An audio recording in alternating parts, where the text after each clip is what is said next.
नमस्कार. Learn easy with कोमल या YouTube चॅनलवर तुमचे मनपूर्वक स्वागत. आज आपण तलाठी भरती परीक्षेच्या मागील वर्षाच्या प्रश्नपत्रिकेचे सविस्तर स्पष्टीकरण पाहणार आहोत. तर मग वेळ न दवडता प्रश्नपत्रिकेच्या स्पष्टीकरणाला सुरुवात करूया. प्रश्न 1. प्रश्न: शेतकऱ्यांचा आसूड या ग्रंथाचे लेखक. पर्याय: अ. महात्मा ज्योतिबा फुले, ब. सावित्रीबाई फुले, क. लोकमान्य टिळक, ड.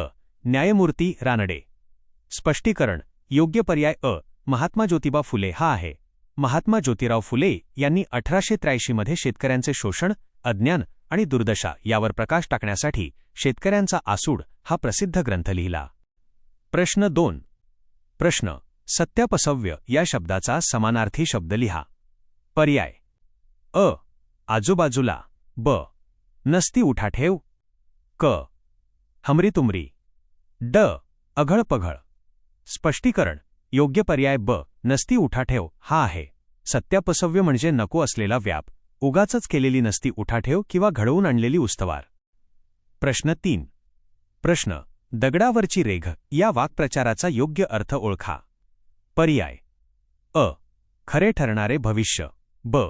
भविष्यातील भाकीत, क.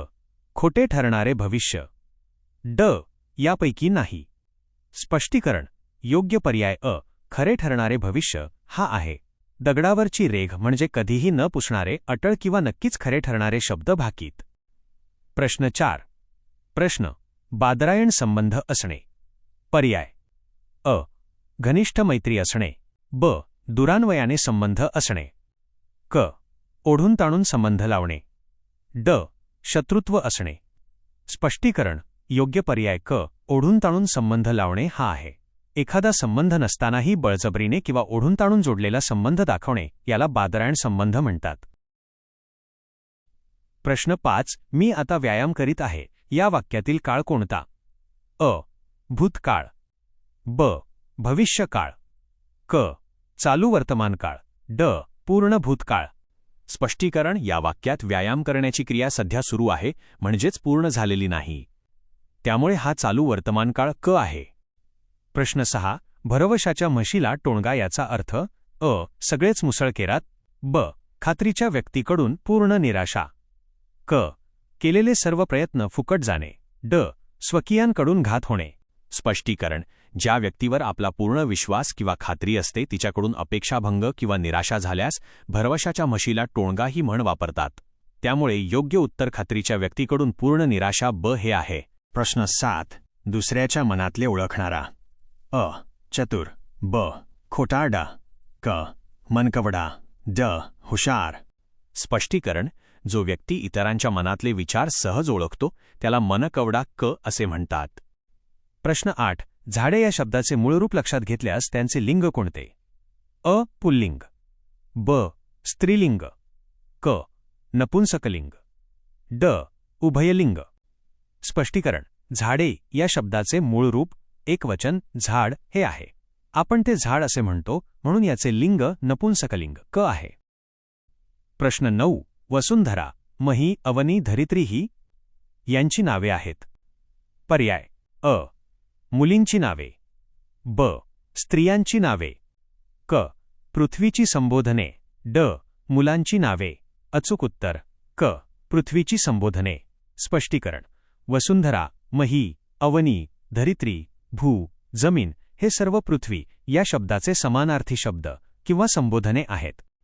प्रश्न 10.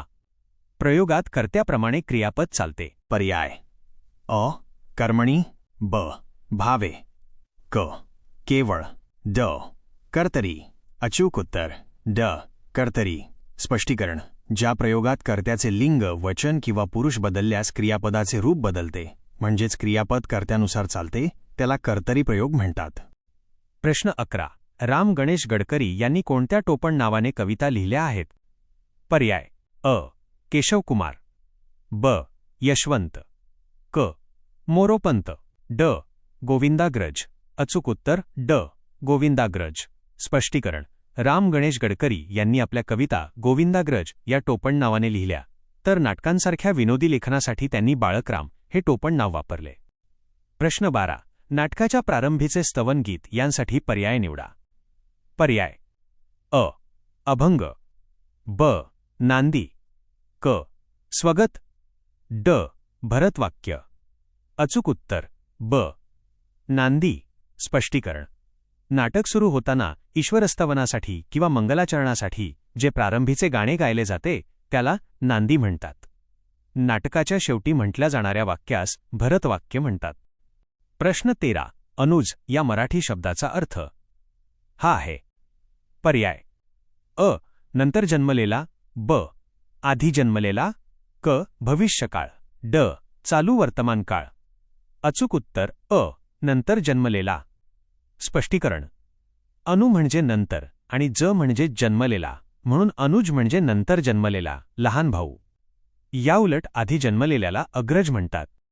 प्रश्न 14. मी पुस्तक वाचले. या वाक्याचा काळ ओळखा. पर्याय अ.